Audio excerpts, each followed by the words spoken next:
Good morning, children. Now let us start yet another chapter, that is the little girl. Okay. A very small question to all of you. Children, do you feel that you know your parents better now or than when you were much younger? Obviously, your answer will be that now you understand your parents much better than when you were young, when you were a little girl or a boy. Why does this happen? How does it happen? We will come to know through this story. This happens in every house. Either you are afraid of your father or you are afraid of your mother, right? So this kind of feelings develop naturally, and then when you grow up, it goes away. Okay. To the little girl, he was a figure to be feared and avoided. Now, who is this particular figure? This is the story of a little girl who is very afraid of her father. Okay, so now she is telling that to her he was someone who has a personality to be feared of. Okay, and to avoid. Every morning before going to work, he came into her room and gave a casual kiss, to which she responded with a goodbye, father. So every day morning he comes, but he was not a man like that, but she has developed a fear for him. Okay, so when he goes to the office, he comes to her room, he gives her a casual kiss. Means every day that is his routine, he does that, and then she responds to it as she just says goodbye, father. And oh, there was a glad sense of relief when she heard the noise of carriage growing fainter and fainter down the long road. Now what is this carriage? Now when she comes to know that father has left into the carriage and the sound of that vehicle becomes fainter and fainter, she is very much relieved. She is very much happy. Why? Because father has gone away from the house. In the evening when he came home, she stood near the staircase and heard his loud voice in the hall. Bring me my tea into the drawing room. Hasn't the paper come yet? Mother, go and see if my papers are out there and bring me my slippers. Now as soon as the father enters the home in the evening, he starts ordering the things. Bring me my slippers, is there anything, bring my tea for me. Okay, hasn't the paper come yet? So this is all kinds of order he gives, right? Kezia, mother would tell to her, if you are a good girl, you can come down and take off father's boots. Now mother is also ordering. What is the name of this girl? Her name is Kezia. Mother is telling that if you are a good girl, that means perhaps if mother, obviously if mother tells her that if she is a good girl, means she'll do that particular work. Okay. So mother says if you are a good girl, take off papa's boots. Slowly the girl would slip down the staircase, more slowly still across the hall, and push open the drawing room door. By that time, he had his spectacles on and looked at over them in a way that was terrifying to the little girl.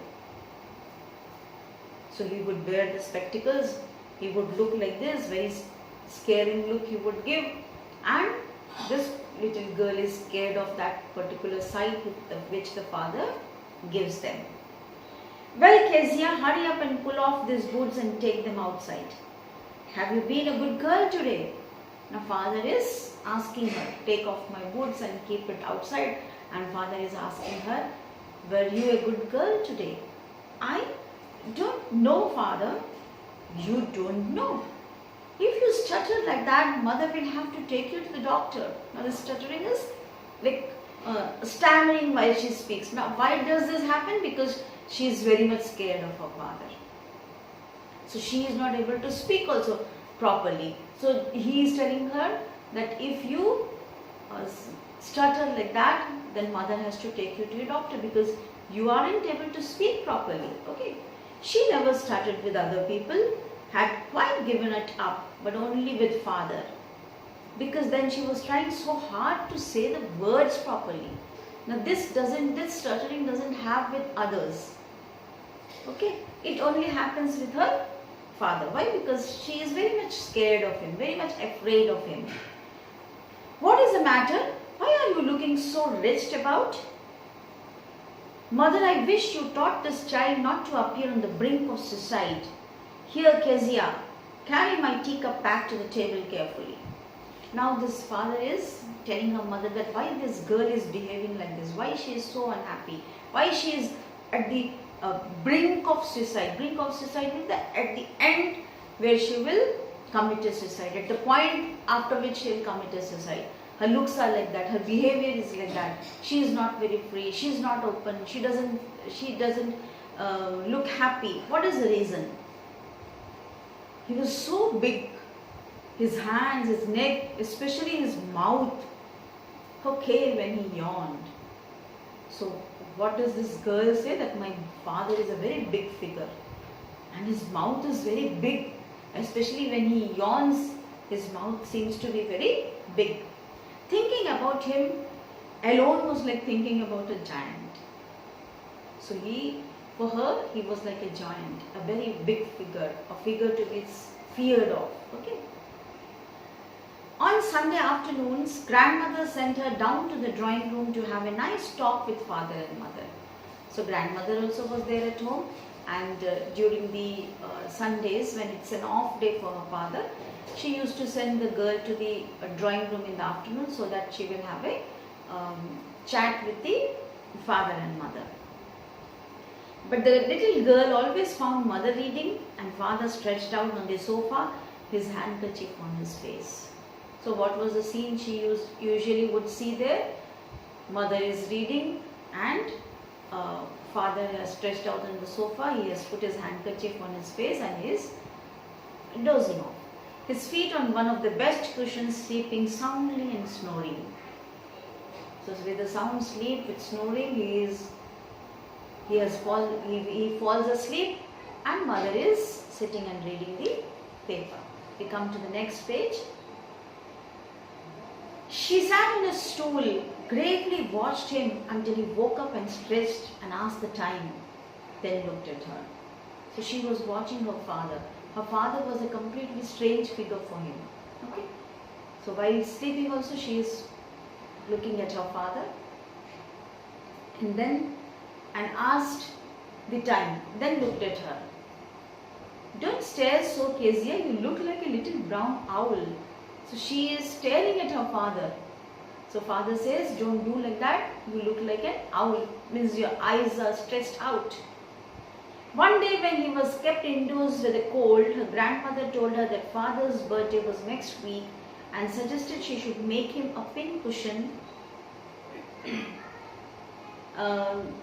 for a gift out of a beautiful piece of yellow silk. So she should make a small cushion for her father out of a yellow cloth, silk cloth she was having. Why? Because his birthday was next week. So that is what mother has advised Kezia to do. Laboriously with the double cotton, the little girl stitched the three sides. Laboriously means she has done a very hard work.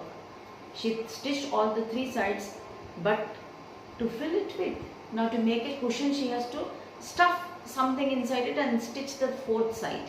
Okay. Now what should she stuff inside that? That was the question. The grandmother was out in the garden and she wandered into mother's bedroom to look for scraps. She wanted some scraps, some waste, small things, perhaps little soft, which should be filled into the piece of that cloth which she had stitched to make it a cushion. On the bed table she discovered a great many sheets of paper, gathered them up, tore them into tiny pieces and stuffed her case, then sewed up the fourth side.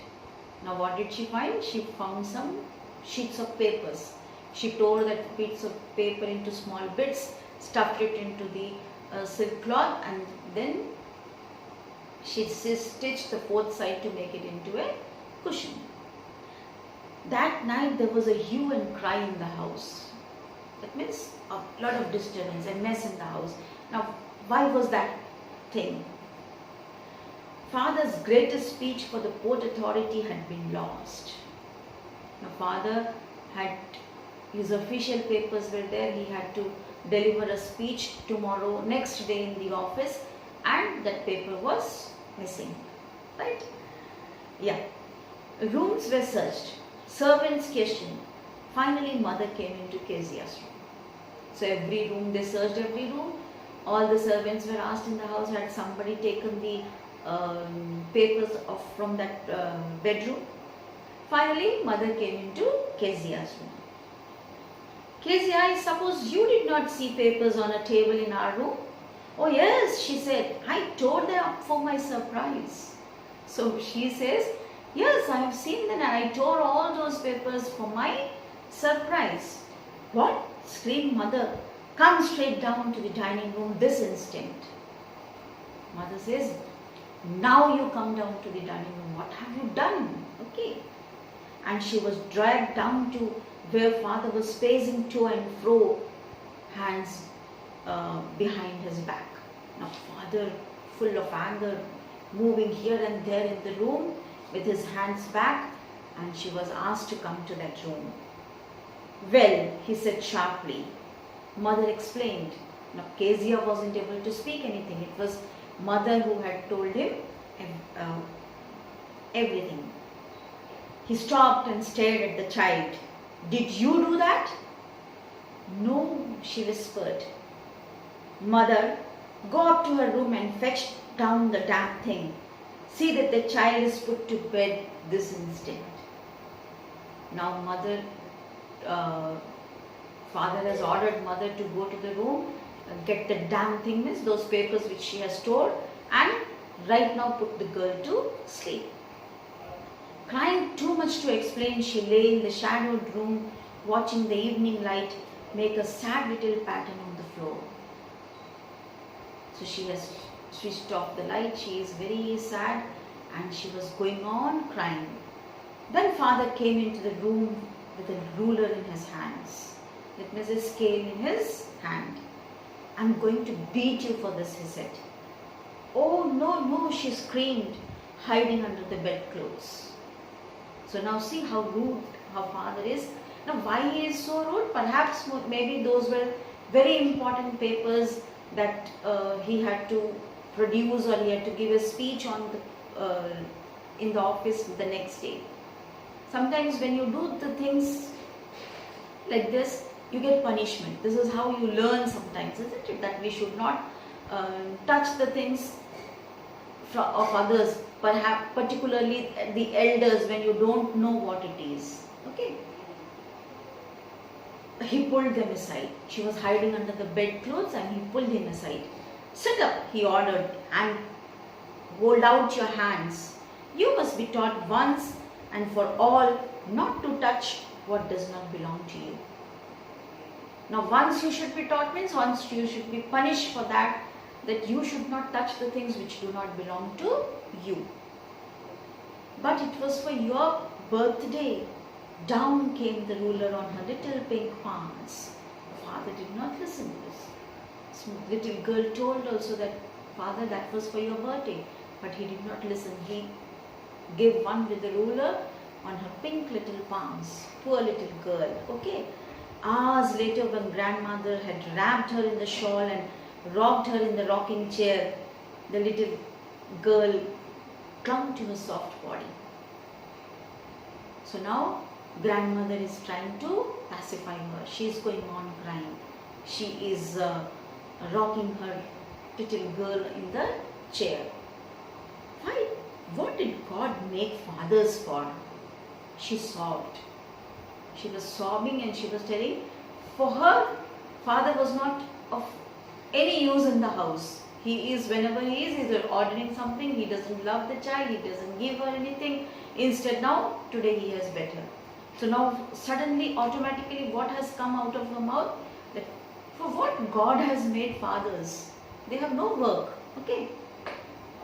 Here is a hanky, darling. Blow your nose. Go to sleep, pet. You will forget all about it in the morning. I tried to explain to father, but he was too upset to listen tonight.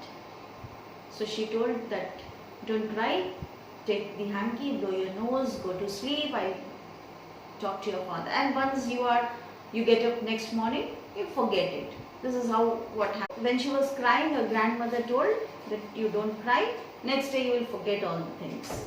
But the child never forgot. Next time she saw him, she quickly put both the hands behind her back and a red color flew into her cheeks. Now why? She was frightened of her father. So once he has better with the ruler, the next time she says, she immediately puts her hands back. Okay. The McDonalds lived next door. They had 5 children. Looking through a gap in the fence, the little girl saw them playing tag in the evening. Tag is a game of catching one another. Perhaps you must have also played in your childhood. Right? Now she is talking about a family who lives in their neighborhood.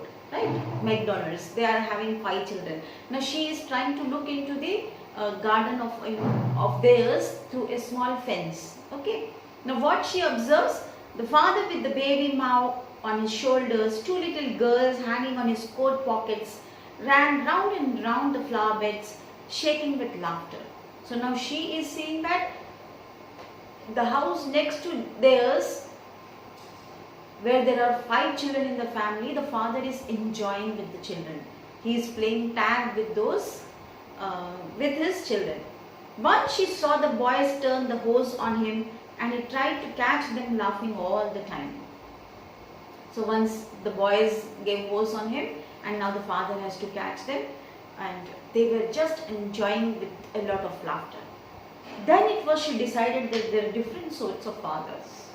Now before this, the girl thought that only fathers are of one type. They are very scary, someone whom we should fear. Okay. Now today when she saw from this fence, she peeped into the other house, then she came to know that fathers are of different sorts, because first time she saw a father who was playing with her, with his children. Suddenly one day mother became ill and she and grandmother went to hospital. The little girl was left alone in the house with Alice the cook. That was all right in the daytime. But while Alice was putting her to bed, she grew suddenly afraid. But when evening also mother and grandmother did not come back, this cook was trying to put her to sleep, but she was afraid. What will I do if I had a nightmare? She's thinking that what will happen if I get a bad dream? My mother is not there, my grandmother is not there, and the father, she doesn't feel comfortable. Okay. I often have nightmares, and then Granny takes me into her bed. I can't stay in the dark. It all gets whispery. Everything I hear, a lot of noises and all these things, and whenever I'm afraid, my granny takes me into her arms, and for me to stay a night without my grandmother is very difficult. You just go to sleep, child, said Alice, pulling off her socks, and don't you scream and wake up your pa. So don't scream in the night when you are afraid, because you will wake your father. But the same old nightmare came. The butcher with a knife, a rope, who came nearer and nearer, smiling that dreadful smile. While she could not move, could only stand still, crying out, "Grandma, Grandma." She woke shivering to see father beside her bed, a candle in his hand. Now what happened? Alice had put her to sleep. Again she saw this nightmare. She could see that a butcher is there with a knife and a dreadful smile on his face. You can visualize it, right? A dreadful smile is there on his face and is trying to kill the child. Now she is calling out grandma and grandma, and when she woke up, she was shivering just like anything, but then she saw her father standing in front of her with the candle in his hand. "What is the matter?" he asked. "Oh, a butcher, a knife. I want Granny." She did not tell her father anything. She is telling that, "I want my Granny." He blew out the candle, bent downwards and caught up the child in his arms, carrying her along the passage to the big bedroom. A newspaper was on the bed. He put away the paper, then carefully tucked up the child. So he covered nicely. He put her on the bed, covered with the blanket or something like that. And then what did he do? He lay beside her, half asleep. Still the butcher smiled all about her it seemed. She crept close to him, snuggled her head under her arm, held tightly to his shirt. Now she is very much afraid, but now father is lying beside her. And then when she is scared, she is still remembering about that particular butcher. She comes even more closer to her father, and she holds his shirt very tightly. Okay. Then the dark did not matter. She lay still.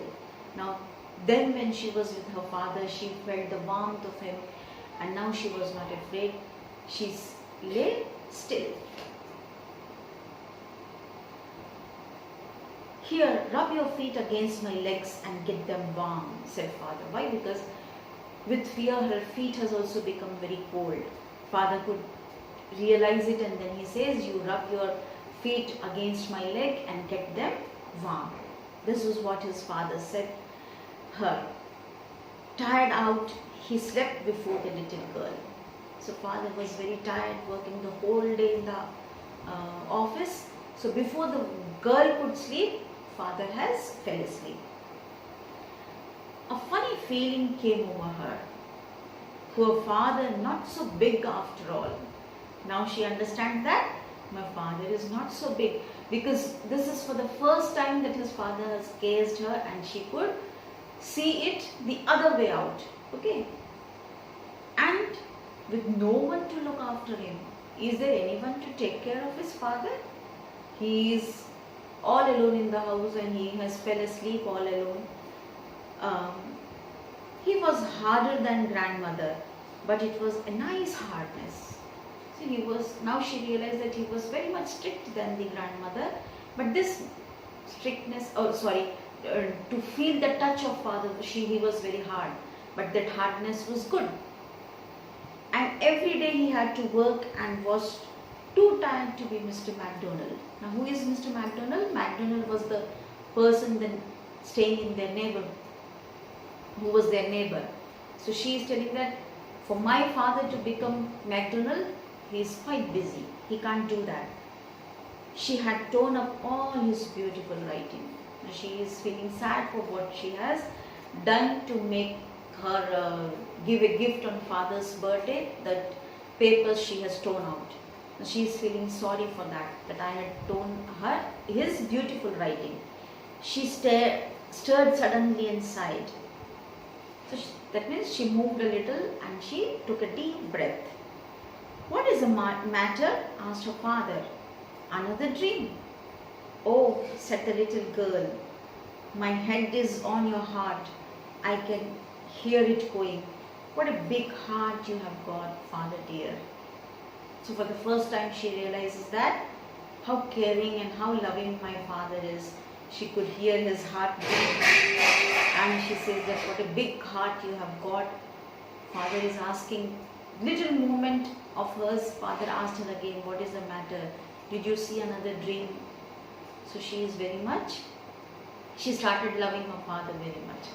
So this is all, children, it happens in a younger age. When you are small, when you are little girl or boy, you feel that your parents are quite strict to you. But then slowly when you grow up, you realize that no, this is what is their love towards you. If they are strict with you, it is all because they love you. Okay.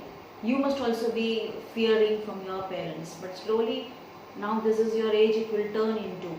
If you must have read the story of the diary of a young girl, perhaps you may be knowing about Annie Frank, right? In the diary of a young girl, she has also mentioned so many times that she did not like her mother when she was a little girl.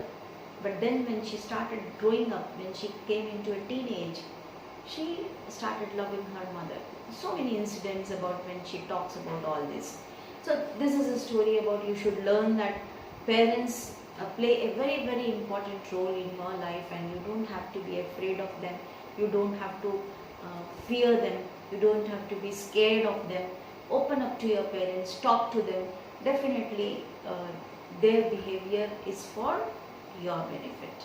Okay? Thank you.